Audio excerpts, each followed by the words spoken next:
News when you want it with Bloomberg News Now. I'm Denise Pellegrini. The U.S. and the European Union have reached a trade deal that will avoid President Trump's threatened tariff hikes. The U.S. and the EU agreeing to the trade deal announced by President Trump in Scotland. We are agreeing that the tariff straight across for automobiles and everything else will be a straight across tariff of 15%. And that means goods from EU countries will face 15% tariffs on most of the exports to the U.S., including automobiles.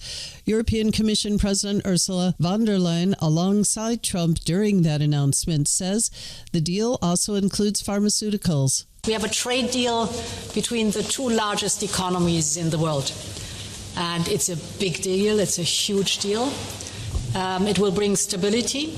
It will bring predictability. That's very important for our businesses on both sides of the Atlantic. And under the deal, the EU agreed to purchase energy, invest in the U.S., open up countries' markets to trade with the U.S. at zero tariffs, and purchase vast amounts of military equipment. And the announcement coming less than a week before a Friday deadline for President Trump's higher tariffs to take effect. The U.S. and China, meantime, may extend their tariff truce by another 3 months, according to a report in the South China Morning Post, citing unnamed sources. The current pause was to end on August 12th. Treasury Secretary Scott Bessent will be in Europe tomorrow, negotiating with Chinese officials. Boeing faces the risk of a strike at its St. Louis defense hub after union workers rejected a contract offer that would have boosted wages 20% over 4 years. The union says the proposal fell short of addressing priorities and sacrifices of the company's skilled workforce.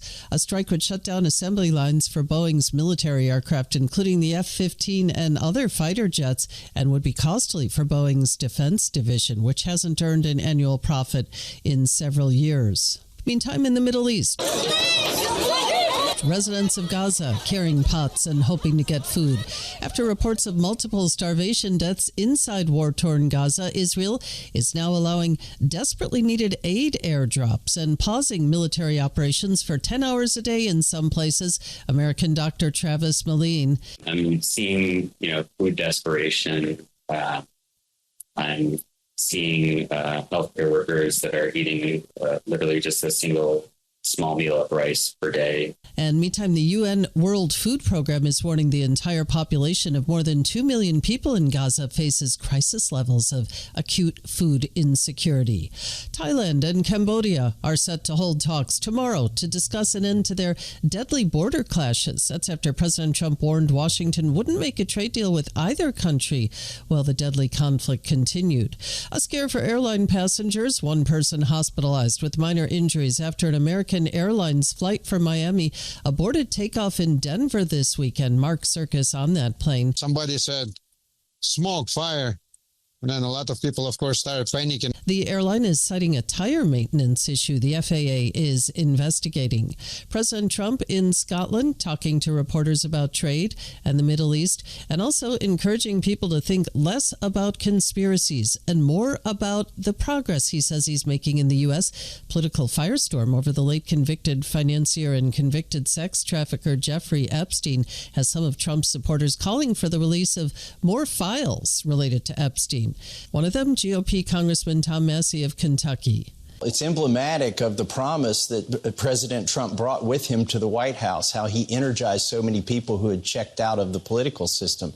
He was going to be the guy who holds all the rich and powerful and politically connected people accountable, and that's why there's so much disappointment right now. Massey on ABC's This Week.